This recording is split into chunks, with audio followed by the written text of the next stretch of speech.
I've always maintained that we've got the truth on our side. I have a journalism degree at University of South Carolina. I thank God that I was pretty much trained by a bunch of classic 1960s gumshoe reporters, hard drinking, hard smoking, went for the story no matter where it was. And they taught you to follow the story wherever it goes. And I mean, Watergate was fresh in the minds of everyone then. That's just not what they're teaching nowadays. The wind developers have been, pushing PR with what I would say should be reporters, but aren't, to create a narrative that just isn't true. The devil is in the details, and there's a whole lot of devils in this story. Few have been sounding the alarm on the East Coast about the environmental harms of offshore wind development for as many years as Bonnie Brady has. In the following video, she unpacks the hidden damage of offshore wind development, placing it within the broader context of green corruption and the long-term war against fishermen by a coalition of strategic players traveling through myriad nonprofits directly into roles of influence in the federal government. And this only scratches the surface of the information that she has dug up over the years. And now, allow me to present our special guest. She's a multinational energy corporation's worst nightmare, a fisherman's wife, armed with the facts and mobilized for action. I'm Bonnie Brady. I am the executive director of the Long Island Commercial Fishing Association. I am married to a commercial fisherman, a commercial trawler, and I've been involved with fisheries since about 1999. I have been working for probably the last, how many years now? 16 years regarding offshore wind. It was originally Long Island Power Authority attempted to put a total of, I think it was 200 megawatts of 2 megawatt turbines within 3 miles south of Jones Beach back in 2006. We fought it, and it was won not by our efforts, but because basically when the cost came down, it was more than twice of what they estimated it as, and it had a lot of people fighting from their beach views that they didn't want to see them. And in fact, they were completely, their capacity versus their nameplate is a joke, and you have to have gas 24/7 backup. But anyway, so I got involved in 2006. I started researching everything I could find from Europe regarding offshore wind. And I realized that this was kind of a shell game funded by hedge funders and banks and people that were looking for investment dollars. And we kept fighting, killed that project, kept an eye on it, watched what was going down overseas, became friends with several fishermen from Thanet. There was a Mid-Atlantic Council had a 2-day, I think, workshop. I want to say it was 2010 or 2012, and they brought fishermen over. We spoke regarding the project. At the time, they were fighting Ørsted, and this was during the Obama administration and the National Ocean Policy. And let's see, I think 2012, South Fork Wind Farm, well, the Rhode Island wind energy area was approved, and Deepwater Wind that was backed by the $5 billion, I believe it is, hedge fund, D.E. Shaw, started shopping their project originally at 1,000 megawatts around Long Island. I know our local supervisor at the time kicked them out. That was in 2014. And then when there was a change in the guard, they came back. They spent a lot of money lobbying virtually everyone. Initially, Deepwater wanted to do a 200 megawatt project for Long Island and Cox's Ledge with the cable coming into Wainscott or coming in through the bay. And at the time, LIPA said no because the cost was 4 to 6 times more expensive than any other form of energy. And at that time, they still had to care about what the ratepayers were paying. So that got killed. And then in 2015, New York State passed the Clean Energy Standard, basically forcing a level of renewability on energy providers, 50% renewable by 2030.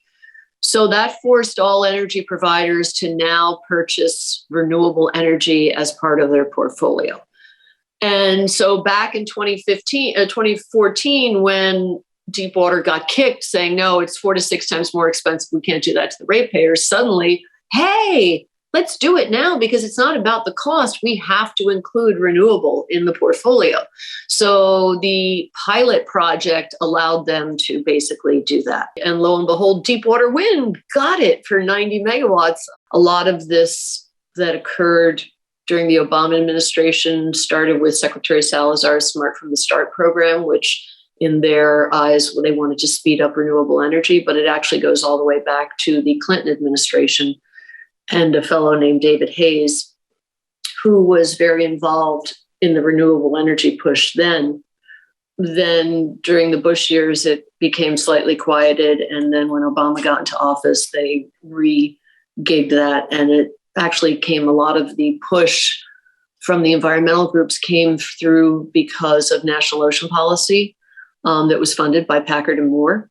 And so they created these quasi-governmental regional planning bodies that included all of the state coastal zone management reps, along with BOEM as a co-lead, and whatever tribe was in the region as also another co-lead. And they basically, under the guise of coastal zone management policy, along with TNC, who's Nature Conservancy, they pushed for the portal. They pushed to look to where ecologically rich areas were. And they also were looking to only support as their goal for offshore energy. The only one they supported was offshore wind. This has always been not what it appears, Overseas in Europe, they basically rolled all of the fishermen. That was the plan. In Denmark, the Danish fisheries law requires if any fisherman is impeded, that they must be compensated. And that in Denmark, the areas that they did a lot of their offshore wind initially was inshore waters. They closed them completely to fishing. And then they compensated any fisherman that was affected by that, from survey through to decommissioning. It's in, I've got documents that prove it. And that was the end of that. So they basically just took out local nearshore fishermen. Now, as they have grown in size, it's 8.5% of Denmark's GDP is offshore wind related. So people that think they're doing this out of some altruistic concept, think again, it's money. Their largest fishing port used to have 2,000 fishing boats. With the combination of the common fisheries plan that the EU enacted, where they gave each country a certain amount of quota, it was a catch-share plan. And then the offshore wind sort of went into play. Esbjerg was the name of the town in Denmark that used to be the nation's largest fishing port. Now they just have a museum and 12 boats. At least since the late 2000s, early 2010s, Goldman Sachs, Blackstone, BlackRock, there's a lot of money involved in this that is trading hands to get in on a secure investment. Nothing is as it appears, but they just hope that you see the pretty picture and go, oh, wow, those look interesting, because I don't blame a lot of people in the US. Most of them don't live at the coast. Most of them don't work offshore. And their only exposure to the beach or offshore is if they go to the beach for, a week's vacation in the summertime. And, a lot of them that live in urban centers, they don't even they live concrete jungle and they don't know or have an opportunity to go to the beach at all. So they don't have any understanding as, oh, wait, you're going to do it out there and it's not going to be near us and it's clean. Oh, so I don't have to, breathe exhaust. Great. And the wind developers have been, pushing that PR with plenty of what I would say should be reporters, but aren't, to create a narrative that just isn't true. None of this just happened overnight. I asked Bonnie how we got to the point where we are on the verge of having all these projects rammed through, despite the objections of everyone directly affected. Back in the mid-90s, a lot of the environmental non-governmental organizations, by that I mean the philanthropic funders, the Packard Foundation, which is David and Lucille Packard. That's for HP, in case people are knowing, or the Moore Foundation was Gordon and Betty Moore. That's Intel. And Pew Charitable Trusts, which I forget which oil company it was, but them and, a couple of others. We've got Rockefeller and Cerdna and Andrus and the Tides Foundation. It was the big push for not just conserve what you have, which if you grew up in the 70s and, when there was an energy shortage, turn off your lights, things like that, which made a difference. It was basically kind of the push for the ecology, as opposed to biology of things. It was the ecology, that we have to save this, that we have to cordon things off, that man is inherently bad and we need to protect the earth. The Ecological Society of America I think it was the late 80s or the early 90s, wrote a paper about the biosphere and how the earth has been mishandled. We had things like obviously Love Canal and issues like that in the ocean. And that was written in part by Jane Lubchenco, actually, who then worked with the Aldo Leopold Foundation, won a Pew grant, won a MacArthur Genius Award, was funded heavily by the Packard Foundation on the West Coast and the Moore Foundation too a little bit, and rose up within the ranks of the Environmental Defense Fund, became the vice chair. And when she was appointed as the head of NOAA, during the Obama administration, she was the catalyst for bringing catch shares to the Northeast multi-species groundfish plan, which basically decimated the groundfish fishery in the Northeast. Started in 2010, and by 2016, I believe Chad Demarest had done a paper. He's an economist at the New England Fishery Management Council, that by 2016, 60% of groundfish boats were no longer solvent based on groundfish alone. Because for people that don't know, what the catch share plan was is you've got 18 stocks of 13 species of fish. You're going to be given a quota based upon each species that you caught of all of these fish that all basically, for the most part, swim together. And then when you go fishing, we're going to give you a quota of each, and you have to catch that quota. The problem is that instead of giving slices of the pie based upon what you had caught historically, they basically handed out infinitesimally small fractions of that crumbs. And then people had to scramble to buy quota from others in order to be allowed to go fishing. Certain species that were considered choke species that were on rebuilding plans. If you, let's say, had 5 pounds of, and I'm making this up, 5 pounds of cod, and you caught 6, you had to stop fishing and find someone that you could purchase cod from. And if you caught a lot of cod and you couldn't find the quota for it, you could not go fishing. You had to stop. As a result, the dayboat fleet, those like Gloucester, that was one of the largest ports, they were decimated. Hundreds of boats are no longer fishing for groundfish based upon the catch share program. And that was Jane's baby. The EDF had been pushing catch shares as an ITQ format or a limited access privilege program for 15 years. So the plan is that people are basically inherently want to take more than they are allotted. They do not respect the sea. And then the whole push for ecosystem-based management, the whole push for marine protected areas, the whole push for coastal management, marine spatial planning, created the ideas behind offshore wind. And it's my belief that they're inherently, with a lot of the environmental groups that continue to be funded by these same funders, because Nature Conservancy and Paul G. Allen Foundation, along with EDF, were instrumental in pushing catch shares upon several fisheries in the U.S. Part of that plan is also to push offshore wind, but put it shockingly in areas where a majority of the offshore fleet works, so that they can remove those fishermen from the area. And if you look at who's being funded to promote offshore wind, over the last 20 years, it's pretty obvious. So I worked as a reporter. I have a journalism degree. I worked for my local newspaper for a couple of years. And I started finding these things out. And so it's always been about follow the money. And so I have. And the problem is that these projects and these plans, I mean, you can find them online if they haven't been scrubbed. The environmentalists that have a lot of money are really big into flip charts and forecasting. And so their plan is not just a 1-year plan, it's a 5 and a 10-year plan. And they hit it with so much money. I mean, we're talking hundreds of millions of dollars a year, so that the average citizen that's just going about his day and trying to, make a living and feed his family and maybe in the summertime go on vacation, they have no idea. They have no idea.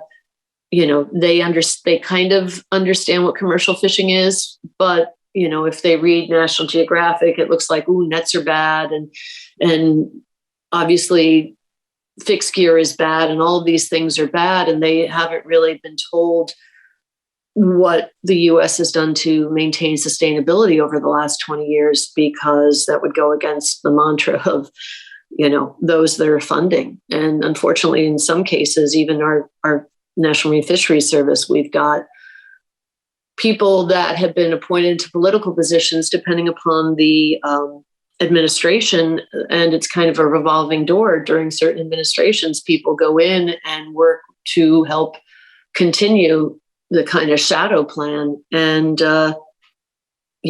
fishermen who are consistently adhering to multiple regulations across multiple fisheries, I mean, the average citizen has no idea what that entails and how much regulation is involved. And basically, the point is you find the facts, you ask people on both sides, and you let the people decide what's going on.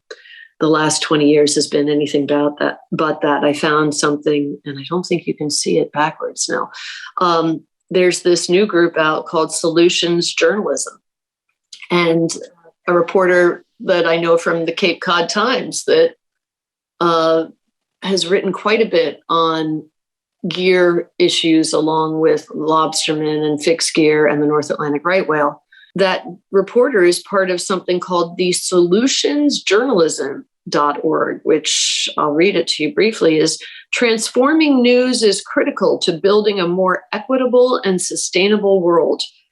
And it says it's leading a global shift in journalism focused on what the news misses most often, how people come together to solve problems. But that's not what journalism is. Journalism is not about creating the solution or leaning people in a direction as to what solution should be. Their job is to find out the story, get the facts, talk to at least 2 different sources, preferably 3, on either side about their perspective, and lay it out there for the person in a credible fashion so that they can understand the issue and form an opinion. Solutions journalism sounds like something that would belong on an editorial page, which is when a group of editors gets together and decides what information they'd like to put out and where they stand on a certain issue.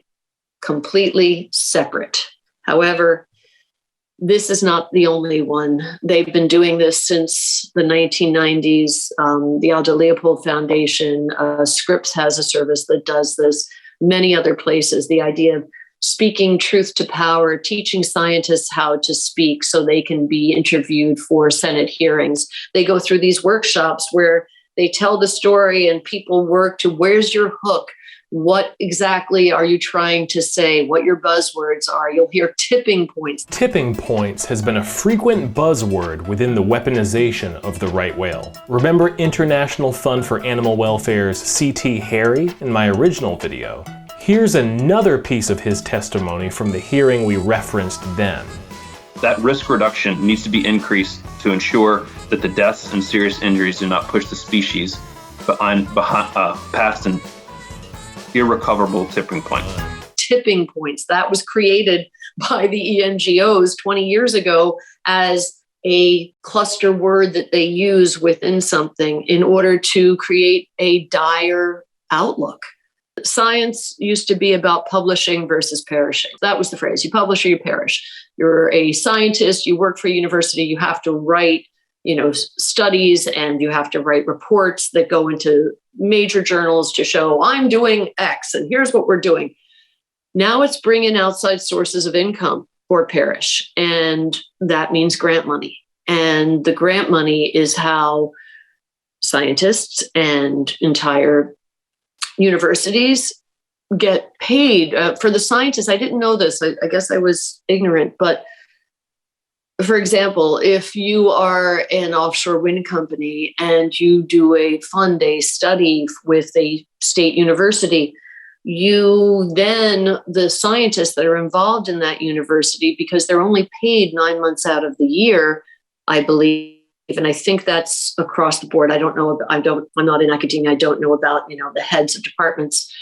But for Joe Blow scientist, he's only paid 9 months out of the year. So the way for him to augment his income and get paid those other 3 months in the summer so he doesn't have to wait tables or bartend is to get grant funded.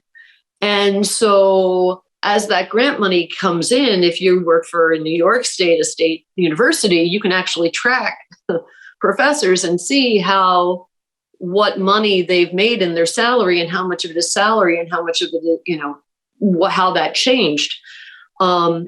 So there isn't the same focus on necessarily for everyone. If you get funded a great deal, you're getting funded more and more by some company that possibly wants to prove something or to have some influence. So the idea that the science can now be completely altruistic is sometimes drawn into question. And, we've seen that with the Pew Marine Fellows that started where, the word on the street is that if you took that, you had deliverables and you knew that was the case. And if you go back and look at any of these sites, they will show, you can't go back 20 years, they've gotten rid of that. But Nils Stolpe, who's written for years, fishnet.org, he tracked a lot of the money back in the early 2000s through 2010. A lot of that information, you can still find these articles. Richard Gaines wrote for the Gloucester Daily Times and exposed a lot of this information so that we had the Inspector General's report in 2012 about overzealous policing by National Marine Fisheries Service, the Enforcement Division. And, the mirror was turned on these groups. And now it's kind of, when Richard passed away, he was really the last reporter that was willing to go after the story. So it's been very hard. Personally, my husband last fall took out a reporter from NPR and from E&E Network, and they spent a day on the boat. And, I'd given both of them a lot of information ahead of time to try to understand the conflicts that would exist for fishermen with offshore wind, and got a really good story out of it that, was completely factual and talked about who's going to be getting screwed by this. And, did not offer answers. Obviously, they weren't into solutions, but showing a real factual story about what's occurring. I think for fishermen that work 16, 18-hour days, it's not usually where they're going to be chatting up reporters. But if they do have time off, and if fishing associations do, it's really important to try to make the bridge to explain to the general public what's really happening here. The idea that Jeff Grabowski, who is now the head of U.S. Wind, started out as chief of staff for the governor of Rhode Island, went to work for the law firm in the environmental wing that then wrote the contract between Deepwater Wind and the state of Rhode Island. The $3.2 million that Deepwater Wind, backed by D.E. Shaw, paid to the state to pay for the ocean SAMP with deliverables as to you will approve the SAMP until a project has been fully completed in state and in federal waters, you will only choose this company for future projects. All of these things laid bare. That's what produced the Ocean Stamp, which, if you read, has got 1,000 pages and lots of information. But it was tailored to a final event, and that event was the awarding of the contract to Deepwater Wind with Jeff Grabowski as the CEO of the company. And then the Block Island project was done, which is 5-6 megawatt Alstom direct drive turbines that, if you've been following what news we can find out about it, over the summer, 4 out of 5 weren't working because apparently they've got stress fractures in the turbines. It turns out that, I guess, the stress fractures have something to do with the helioports. And so in Block Island, they did all this testing. Then little by little, they've gotten back online. They don't look like they're completely online as of yet, but there's been issues from the beginning. In the summertime, this past summer, they were barely functioning. And, they were sold as something that works. Oh, when we need energy on the East Coast, which is in the summertime when people turn their air conditioning on, and that's when they work the least.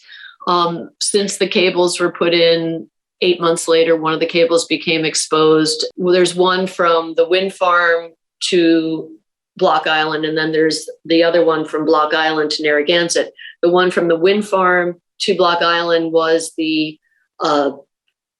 Deepwater Wind cable, and that one became exposed on, I believe, Fred Benson Beach. And the other one from another beach to Narragansett, as soon as they got the permits for that, they sold the cable, transmission cable, to National Grid, and it was named the Sea to Shore cable.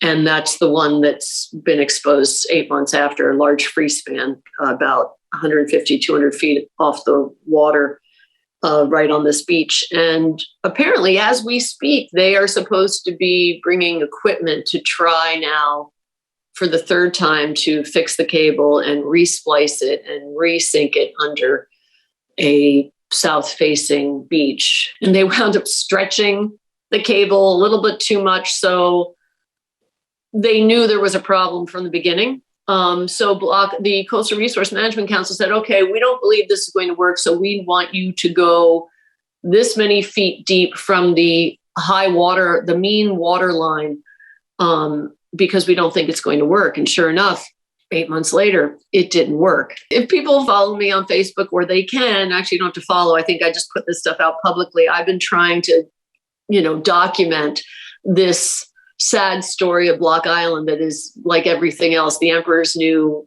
wind clothes salesman. And once the ink was dry, as far as in the agreement for the purchase power agreement with Long Island Power Authority and the agreement with the town of East Hampton, then they flipped it to Ørsted, which is 51% owned by the Danish government. The only clean and green that's involved, unfortunately, with offshore wind companies is that which lines investors' pockets. And Ørsted is the king of what they call the farm down. So when Goldman Sachs went in and bought an 18% share in 2013 of what was called Dong Energy, Danish oil and natural gas, that which changed their name to Ørsted, they, I guess, prepared it for an IPO, and then they got out in 2018 and supposedly made like 100% return on their investment.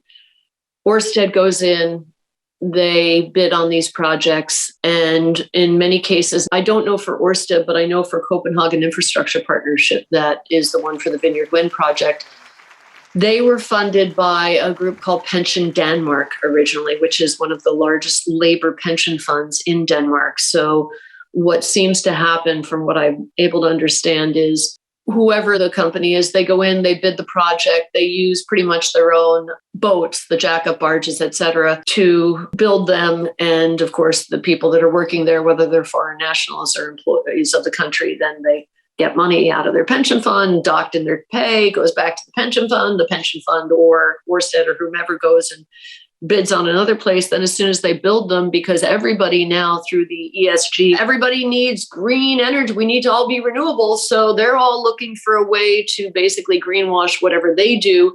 These companies go in and buy a portion and what Ørsted calls it is farm down. They sell a portion of the site to some other company. Equinor did it in the New York Bight for that project for Equinor 1 and 2. They brought BP in as a 50% share. So they've made now a bunch of money just by having this project there, because no one wants to be thought of as not green.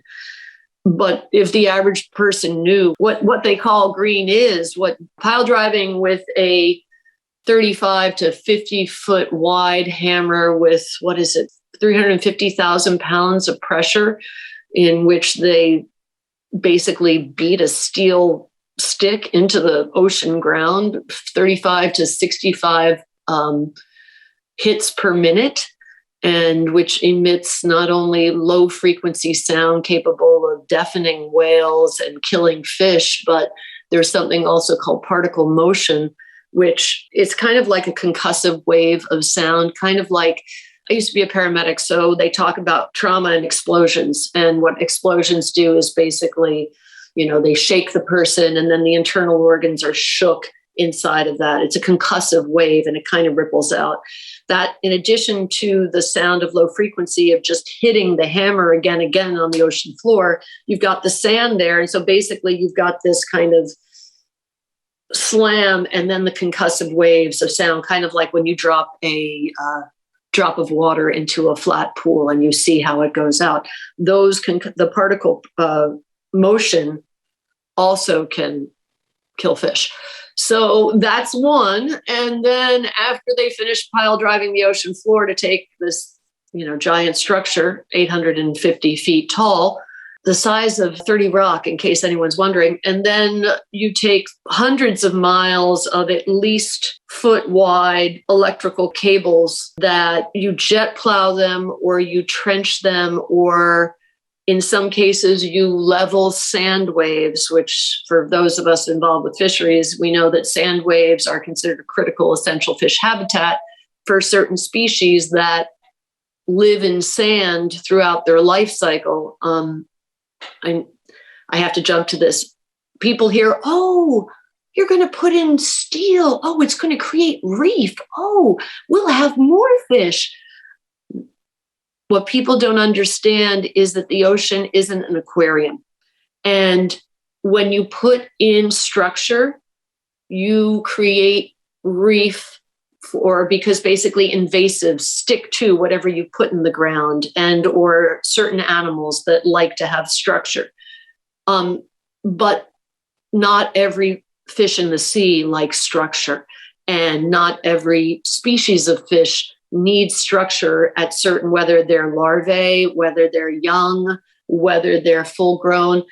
Each species of fish has different needs. And the reason why in the Mid-Atlantic Bight, which goes basically from almost North Carolina, but goes all the way through up to just about at Nantucket Shoals, the reason why the fish there are here is because of sand, because of sand shoal.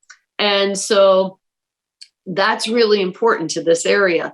So the problem with adding thousands and thousands of turbines, if you believe Tufts, that's done a projection based upon the Department of Interior's goals, that's over 5,000 turbines on the East Coast alone, is that you're going to create all this structure that doesn't exist. And basically the species that normally would be in this area will be lost to this area. You see it in Nystad, and they did a study regarding the whiting, and it was a before-after control impact. And what happened over time was that the whiting left the area. Whiting likes sand. That's where you catch them. And we catch whiting here in the U.S. on the East Coast, especially. And the area used to catch a whole bunch of whiting, and now the whiting are gone. And that's part of the problem. And then when you jet plow and you take sand waves, you're basically changing that entire ecosystem. John Hare, who's the head of the Northeast Fisheries Science Center, has spoken to this, is what happens when you completely destroy one ecosystem and create another. There's something called biofouling, which they talk about all the time in Europe, but you're not going to hear that word here, is what happens when you drop steel in the water. You create biofouling. They've shown it on the Block Island wind farm. They've shown it in Europe. It's not just about, oh, you get a pretty starfish and a couple of barnacles. You get mussels, but at a level that's exponentially higher than anything that they see in normal space and time, because you're creating these false structures. In some cases, if there isn't enough current, you can actually watch nitrogen deposits. So it could create this like baby dead zone. That would be super. Then you're jet plowing for hundreds of miles in these areas. The cables become exposed all the time in Europe. Google kingfisher, and you can see where they have constant, short spans, cable exposures all the time in Europe. And, then you've got the electromagnetic frequency, which the fish and every animal in the water, the migrations are based upon the magnetic field of the earth. When you juice these things, there are certain species that seem to love it that we know about, like elasmobranchs, sharks, because everything they do is based upon electromagnetic frequency. It's how they find prey. Other species don't like it at all. Then once you build them, then you've got the blades that are made completely out of fiberglass that are not biodegradable. They are not recyclable at all. They talk about, oh, we've created a new one. There are thousands right now that are in the water overseas. There are thousands that are lined up. You can go to Google. You'll see them lined up. They have one in testing, but they admitted this past year, because I think several universities in Denmark are working on it, because they don't want to let people know we can't do anything with this, except for dump it in a field somewhere, upstate New York or wherever. Just Google that. When these things move, because of the size and their length, the size of a football field, they move at about 170 miles an hour. When rain hits it, apparently the rain hitting the blades goes out at about 300 miles an hour. It creates pitting over time, which basically inside the epoxy of the fiberglass is BPA. So you got BPA just breaking off into the ocean consistently. Super. And then let's get to the scariest question, the thing that frightens me the most. Why do fishermen go to these areas? It's because that's where the fish are. Why do the fish go to these areas? Because this is the area in the bight where upwelling occurs. What is upwelling?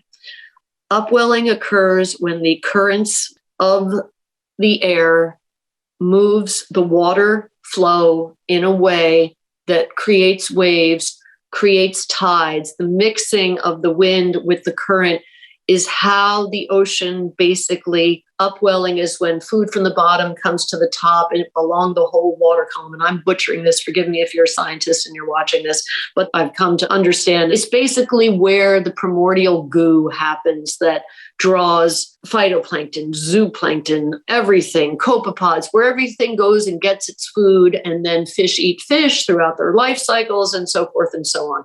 It is the areas that are the most productive in the ocean for species that migrate when they go offshore in the winter.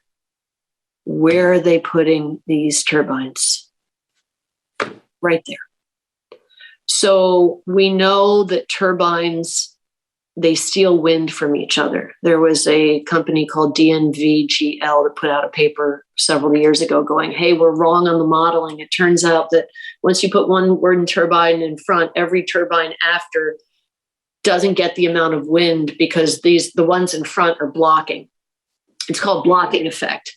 And so it actually reduces the productivity of these. And over time, like the best the turbines ever work is the first couple of years. And then apparently they lose between 4 and 6% every year afterward. So even though they say, 25 years, maybe 10, and then you're pretty much done and they're toast. If they steal wind from the area where the currents flow, then what happens if the upwelling doesn't occur? You could literally risk losing the productivity of the ocean. So what happens if you lose the productivity of the ocean in those areas? Because that's where they're putting them. Okay, so fish don't get fed there. Where do they go? Do they get fed? And it's not just fish, it's marine mammals, it's everybody. Okay, that's one problem. So you have less wind, so that the wind that when they talk about the onshore breezes, except, oh wait, 12 miles out, there's this little impediment to that. So if you're in the Northeast and it's the summertime and it's really hot and it's not as breezy as it used to be. So what are you going to do? You're going to turn on your air conditioning. Who's that going to benefit? That's going to benefit your utility company because they're going to be able to charge you more. And that's going to benefit basically the wind companies and the utility companies because you're using more electricity, which means that every kilowatt hour that they produce, they're going to get paid a more exclusive price for. And who's going to lose? Well, we're going to lose not only possibly, and they've talked about studying this. They've talked about studying this in Europe. They've mentioned it in the EU. They've mentioned it in a couple of state of the science reports, but they haven't done any work on it yet. And, under the guise of environmentalism, which last time I checked, the key component is do no harm. We're racing to throw more junk in the ocean in which we could really screw up everything.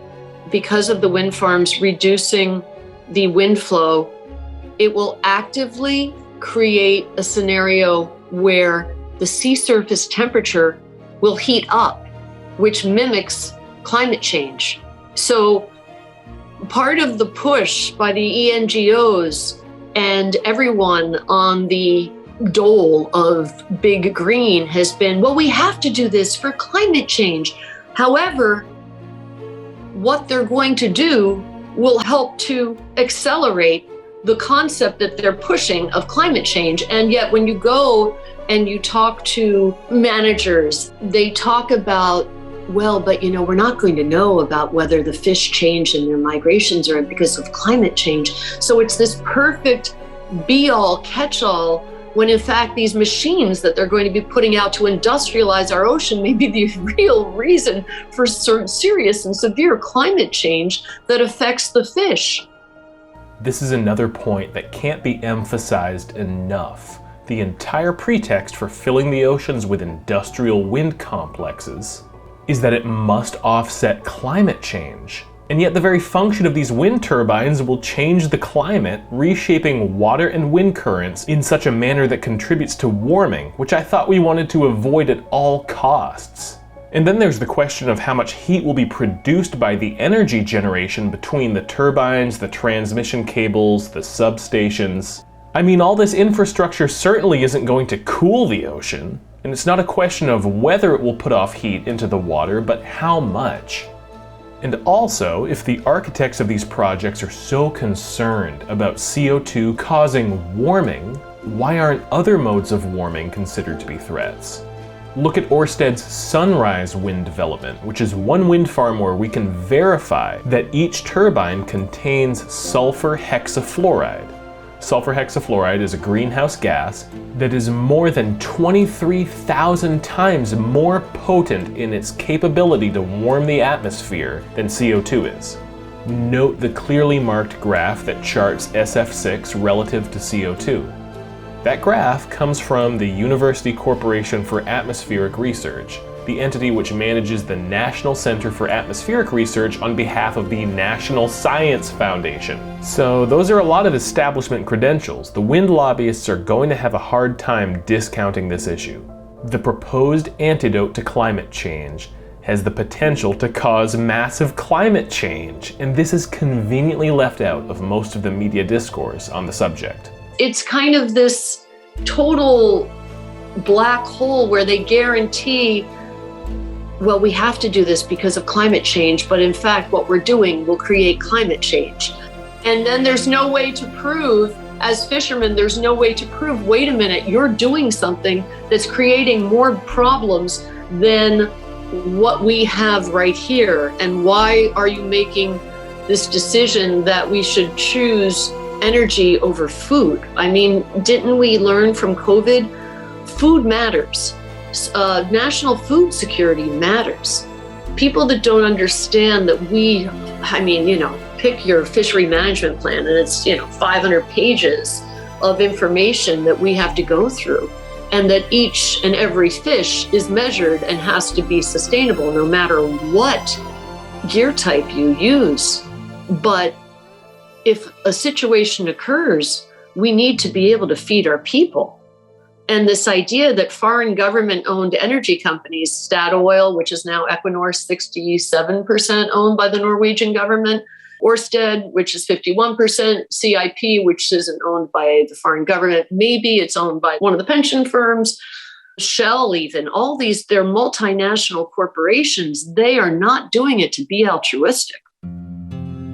I really believe that the NGOs, because they've tried for so long, they think this idea of, it'll kind of be like a marine protected area. They're not telling us, no, we're not going to compensate you. And, you should be able to fish there, except that it will be so unsafe that anyone, unless they have a death wish, wouldn't go through those things, because people that work on the water know how things can happen quickly, where suddenly you get rope in the wheel or you have catastrophic engine failure, and then you're just heading which way the tide and the wind push you. It's not something you can explain to people in 5 minutes. That's what the wind developers are counting on. And that's what right now BOEM is counting on. Pretty pictures. And don't worry, trust us. We're the government. We're here to help. They're not. They're not here to help. They have agendas. They've been funded. In some cases, they've been funded their whole life working on an agenda. The agendas for environmental groups, they're not altruistic. This isn't them being, good stewards of the earth. They're getting funded. Everybody's getting funded. There's so much money that we certainly don't have. We're just a small business. Long Island fishermen are just a series of small businesses trying to survive and, provide food for the nation. The idea that the ivory tower of science and that you're completely guided by the science, that's just not the case anymore. I'm an old woman, and I was raised with this idea that, hey, environmentalists and scientists, they're out there for that truth, that rare truth. They're doing this for the right ideas, and to help people. And I've seen over the last 20 years, 25, almost 30 years, where that isn't always the case. Unfortunately, people in general can be corrupted. I'm in a unique position. I married a commercial fisherman who got out of high school based on his good looks. No, he did graduate, I swear. But, he knew he wanted to go fishing at like 12 or 13, and that's what he did. As a reporter, I come from a different background, and I always used to think I knew what was going on. I read the New York Times, I read the Post, I read Harper's, I did all of the things to learn. I read National Geographic and go, wow, I'm on top of the news. And it turns out that I was a snob and that I had an elitist view of my thought. Things that were being shown to me only had really one idea, and that is that I was in the know. And then I married commercial fishermen, and I met people that I would have never met before. And in the entire fishing fleet, and learning about fishing, learning what it means to even start your engine. It's, fishermen are doing 12 things at once. They are time and tide and what the weather forecast is, what the marine forecast is, what price is, which fish you're going to go for. Do you have permits for different states? How much fish can you catch that day? Is your engine running okay? What about your generators? Is everything where it should be? Do you have crew? Okay, now you're just going to go out there. You're going out into a place that things break down all the time and, is considered the world's most dangerous profession. And you go out and sometimes you're out 70 miles offshore. It's blowing 20 or 30 miles an hour and you've got 8 to 10 foot seas, and now you have to go catch fish. It's like, what? And I had no knowledge of any of it. And I realized in talking to those that do this, their knowledge is of a completely different world. And it starts the second they leave port and head out there. And it's based upon decades of learning, listening to their elders, watching, seeing, doing over a body of time. It's very similar to when I was in the Peace Corps in Cameroon, because even though everyone in my area spoke French, there was like 200 different ethnic groups in Cameroon, and everyone spoke their own language. And that language where I was Bulu. And Bulu is not a written language. It was a spoken language, and it's a traditional spoken language, and that's how people learned things in Bulu. And why the farmers would do certain things was based upon handed down generation to generation. And that's what fishing is.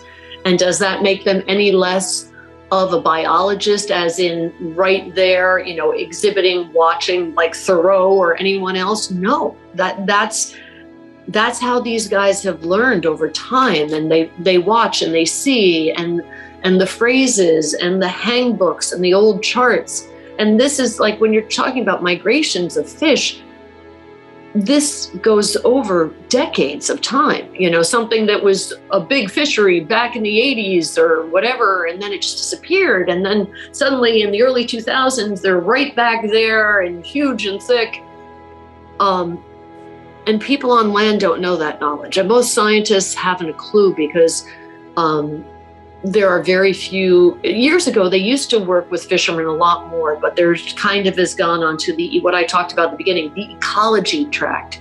It's not about biology anymore. My daughter in high school, when she was in high school, she didn't take, it wasn't called marine biology anymore. It was marine ecology.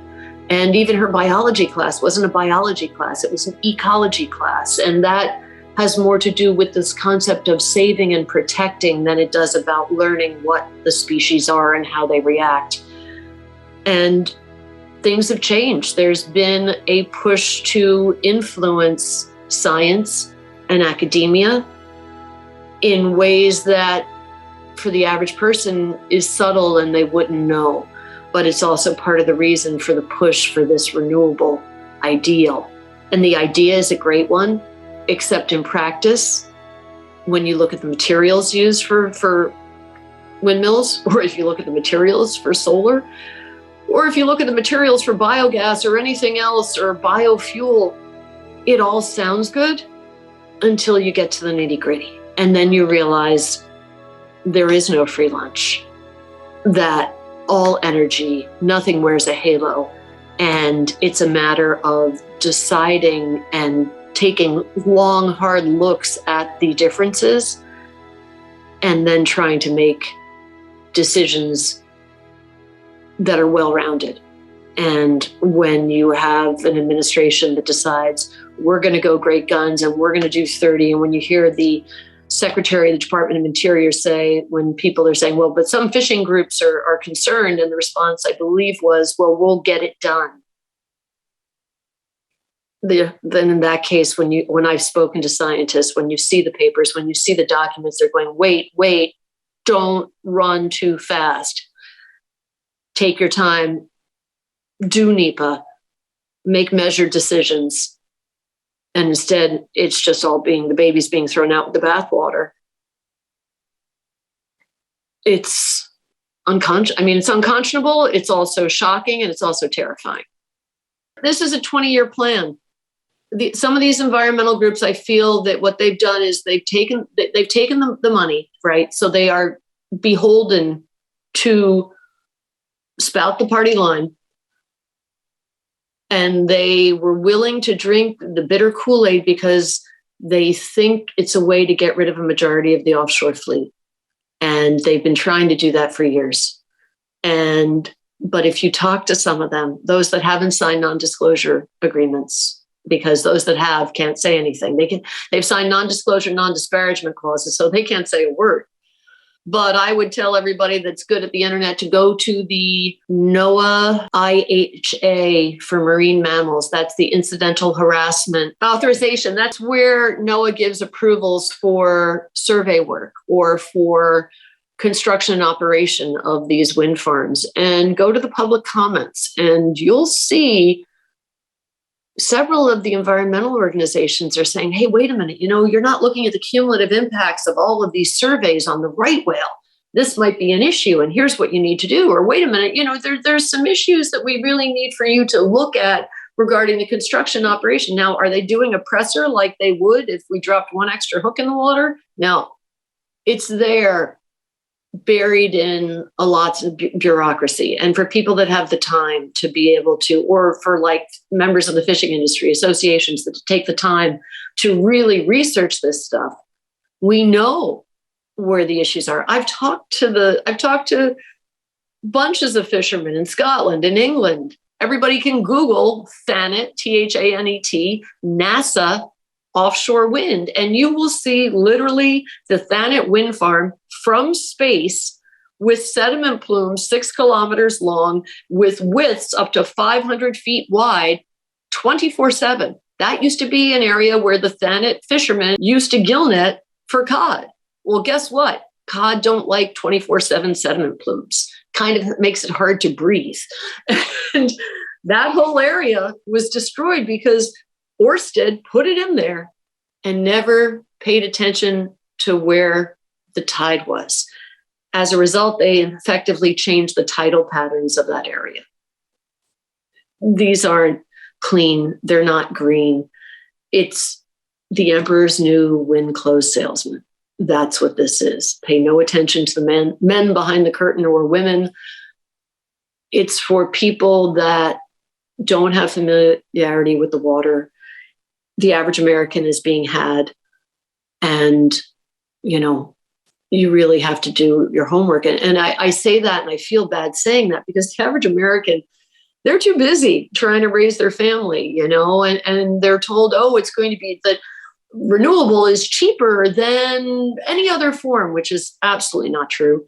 You have to use gas 24/7, not just as backup for when the wind doesn't blow, but because the grid, which is a constant stream of electrons, requires equilibrium.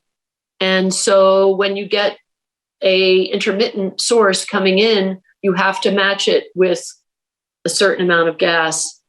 Gas is the only, I found this out, gas is the only source. You can't even do it with nuclear or coal or anything else. Diesel, it's gas, like your stove. Turn it on, turn it off. Put it high, put it low. So if you have an influx of renewable, you've got to match it in order to maintain equilibrium. If you don't have equilibrium, you have brownouts, you have blackouts. That's what happened in England a couple of years ago. Apparently, lightning hit a turbine. It went offline. Then the substation that was monitoring it went offline, and they had that big blackout in England during rush hour for like 8 hours, created all kinds of pandemonium. It was because of that. So it doesn't get rid of gas, which means now you've got 2 fuel sources instead of 1. It's extremely expensive. The only reason that people don't think it's expensive is because the subsidies that are being forced either at the state level in New York, we've got NYSERDA, they've got a $5 billion green bank, and they, with the clean energy standard that I mentioned, they are going and basically forcing every other energy producer to pay a certain amount of renewable energy credits in order to be able to utilize their business. So if they put out X amount of megawatts of gas or nuclear or whatever, they have to purchase the amount of renewable energy credits, like a swap. It's the classic carbon swap shell game, like whether it's water, whatever it is that, oh yeah, you can just do this, but you've got to buy credits and quota in order to do it because the folks at K&L Gates worked with EDF. These are all EDF kind of ideas, except they don't really work out in the real world. Back when Pew was starting out, they were using a PR firm that basically was putting out information to scare people because, people, they emote, they feel. No one wants to feel like they're doing, things that are bad for the environment.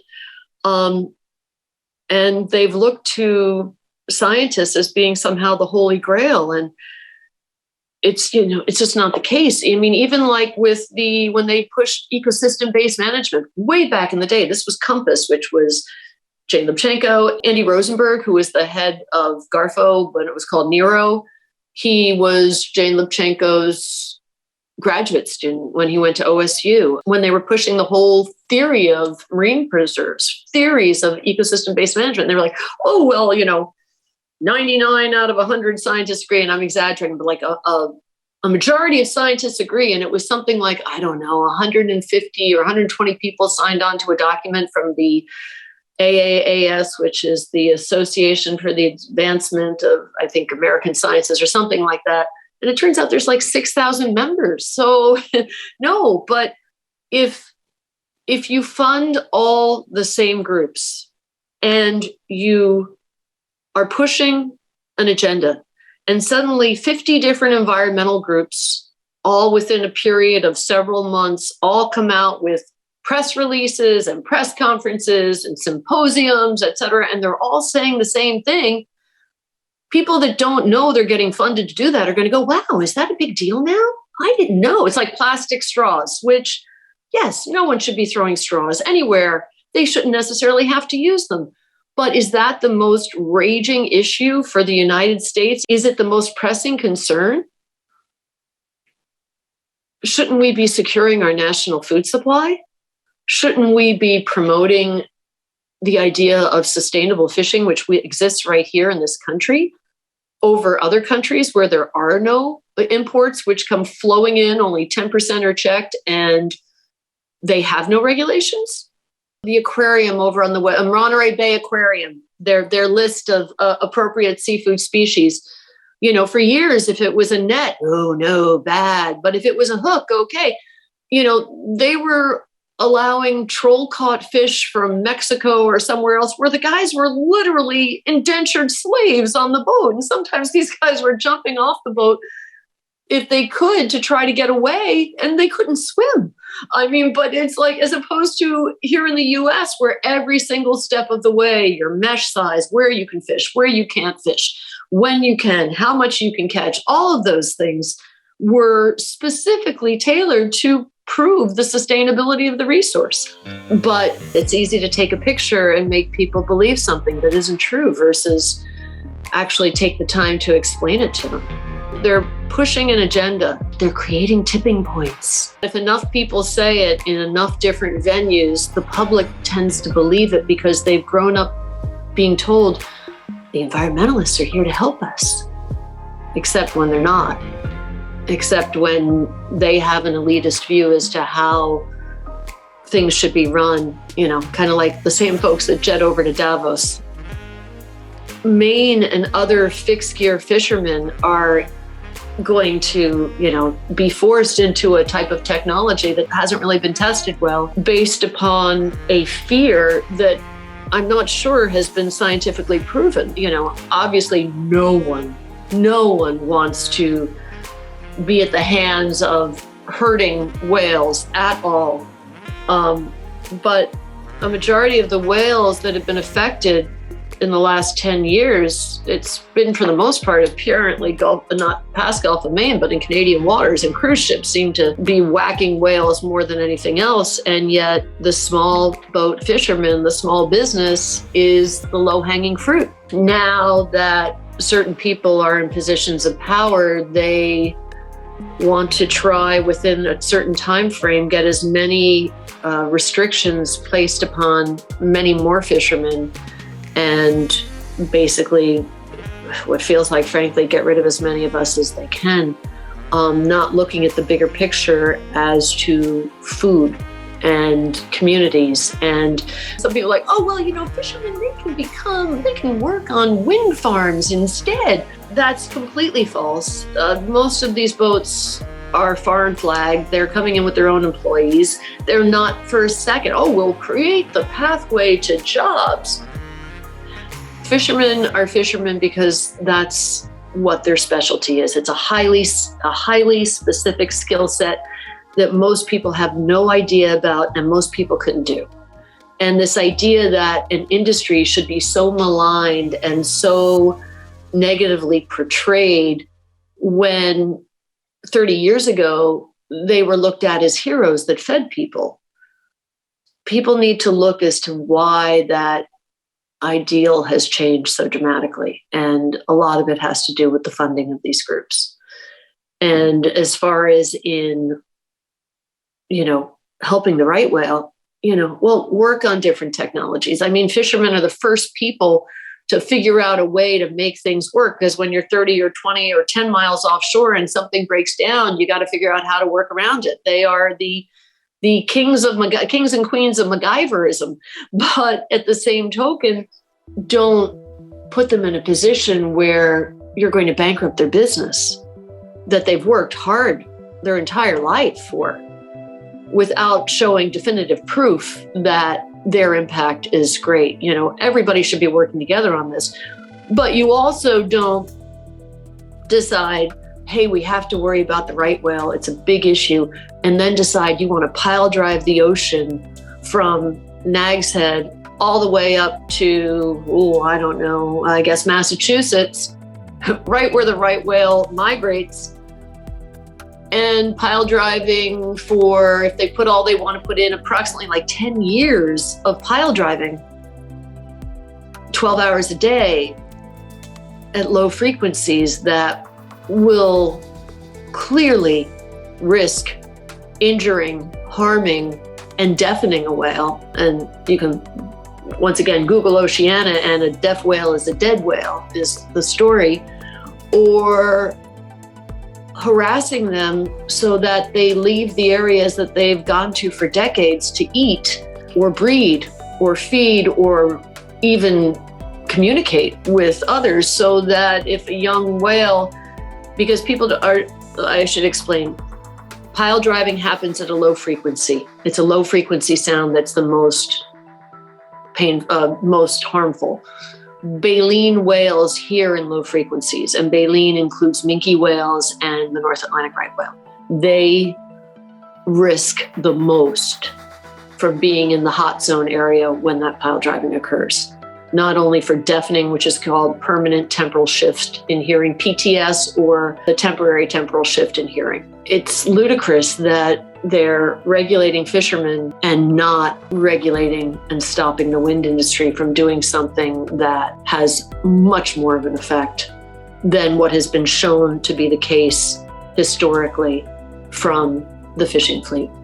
There's a bill that was put through by Cory Booker just this past year to save the right whale. It just came out this year, and it talks about, we're going to do studies and whether we do it here or with foreign governments. And I went, foreign governments and right whales. I went and started searching, and lo and behold, the National Marine Mammal Foundation is working with NOAA and Norway to catch baleen whales and trap them and then test their hearing, which I guess they're putting electrodes on these animals after they catch them in order to determine what their hearing levels really are. You're literally trapping and harassing whales in a foreign country, something that if they were to do in this country, they wouldn't allow it. And NIMS is actually paying to do this research with an organization. The U.S. is all about saving marine mammals, except when we're going to go trap them and then just see what's happening. It's like, what? They're working to protect baleen whales by testing the hearing of them, by trapping them. They're saving them. So I guess, if you're the unlucky whale, oops, you're going to have to deal with it. And they are first ever direct measures of hearing baleen whales, an important step to addressing the knowledge gap that is critical to protecting baleen whales from man-made ocean noise. So you have to I said about offshore, when you don't destroy the environment to save it, I guess you don't have to, you don't harass or harm the whales in order to save them. So these are just the unlucky whales in Norway. They granted approval for a project to conduct experiments on wild minke whales. They will be captured off the Lofoten Island, and researchers to study how their brains react to underwater noise. It's financed by the U.S. Navy and the Norwegian Ministry of Defense and the gas and oil industry, and is used because they're referring to concerns noise emanating from sonar and seismic surveys. Sonar is used by both military and fishing boats and offshore wind survey boats. Well, Norway, let's remember, Statoil, 67% owned by the Norwegian government. Who would have thought, right? So anyway, they're basically going to 50 international scientists and wildlife experts called it as completely unacceptable. Oh, here we go. Once caught, the whales will be clamped between two rafts for up to 6 hours, and electrodes will be attached under their skin to study how their brains respond to various frequencies of ocean noise. They will then be satellite tagged and released back into the sea. Yeah, young minke whales. I'm sure they don't mind it at all. You know, it's really going to be pleasant for them. So it was delayed because of poor weather, and it's the U.S. Navy, which obviously we get that, but, you know, National Marine Fisheries Service apparently is involved in this. And 50 scientists had a statement of concern with over 59,000 signatures claiming it could cause injury, stress, and even death to the whales, and calling for the experiments to be scrapped. And let's see if my internet works in time to get this done. But the letter was to Prime Minister Solberg, who actually is, yes, the Norwegian Prime Minister who, when I was on Norwegian television, the reporter then went to the UN to question her. Well, what about the fishermen? Because that was for the Empire Wind Project. They're the trap. Oh, let's see. They move into a netted area. It's sealed. Then they'll be channeled into an enclosure 150 meters wide and 27 meters deep. The trapped whale will then be assessed by a veterinarian before moved into a modified salmon cage where it will be held fast between two rafts. And then they put the electrodes attached to the skin. Yeah. It sounds super duper, like marvelous. So we've got 50 different scientists, research fellows, whale and dolphin conservation, University of Oxford, James Cook University, you name it. They're really, really upset with this, and they don't feel that it should go at all. The guy who's the founder of the Tethys Research Institute, which does a lot on offshore wind, you know, just a lot of people here are like, well, wait a minute, what are you doing? So I kind of thought when I saw that grant, when they said foreign governments, I went, why would foreign governments be involved in whale research? I mean, if it was just Canada, you would think they would just put Canada, but I have a feeling what we've got going on is some of the offshore wind companies want to get into figuring out what's going on. I know that Ørsted has been working with a group to test a type of submersible, like an ROV, to see whether or not they can see right whales, with their goal being to be able to pile drive 24/7 and not just from dawn till dusk. Because fish will love it if it's 24/7. Then maybe it'll only be 5 years of that instead of 10. This is not a benign venture. This is an industrialization of the ocean floor.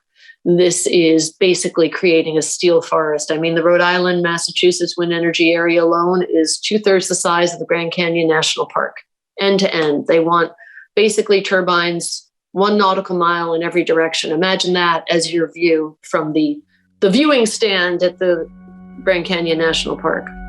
BOEM is not looking at the cumulative impact of all of these projects. They just want to throw them out there and get them done and bring home the bacon for their goals.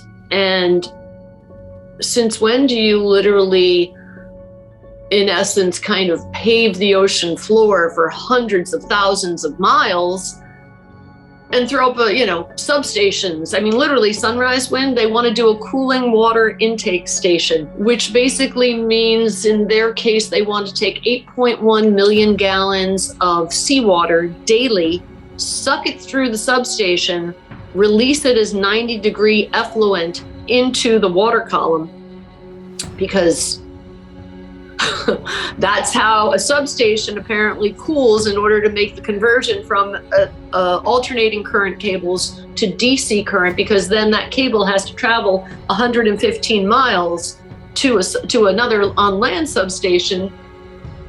That cooling water intake system method has been outlawed for new builds in New York State and was outlawed years ago. You can't do that on land, but no one's going to see it out there.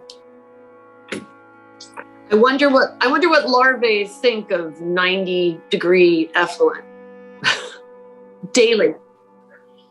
8.1 million gallons daily. If you were just take every component of offshore wind apart and look at how, first of all, it all comes from oil, no doubt, everything that is made, the steel, the copper, all of these things are highly hydrocarbon heavy in order to get them to that point.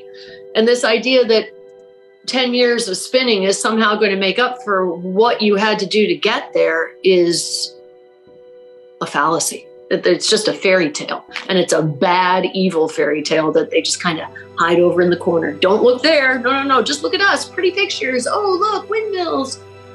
It's a mess, and like the copper wiring, because copper isn't hard to get out of the country. And now, obviously, the Biden administration just did the National Defense Production Act.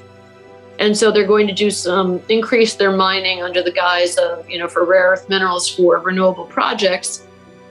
At least in this country, the one thing I will say, at least in this country, there are, in theory, the regulations that exist. So they are highly regulated. But everything that's already in the water and everything that's already lined up in Esberg,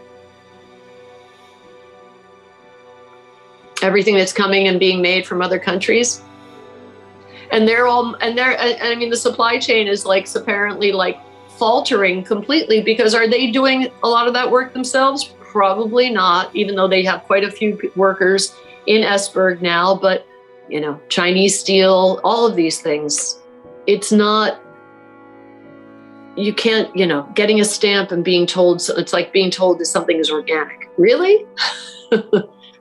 Check your labeling. People need to check the labeling on what is being sold as a renewable project. If you want to follow Bonnie Brady, you can find her on Twitter, on Facebook, or look up the Long Island Commercial Fishing Association. Tons of information to be found, and consider supporting her mission, because she does not draw a paycheck for the tireless work she does, but someone's got to do it.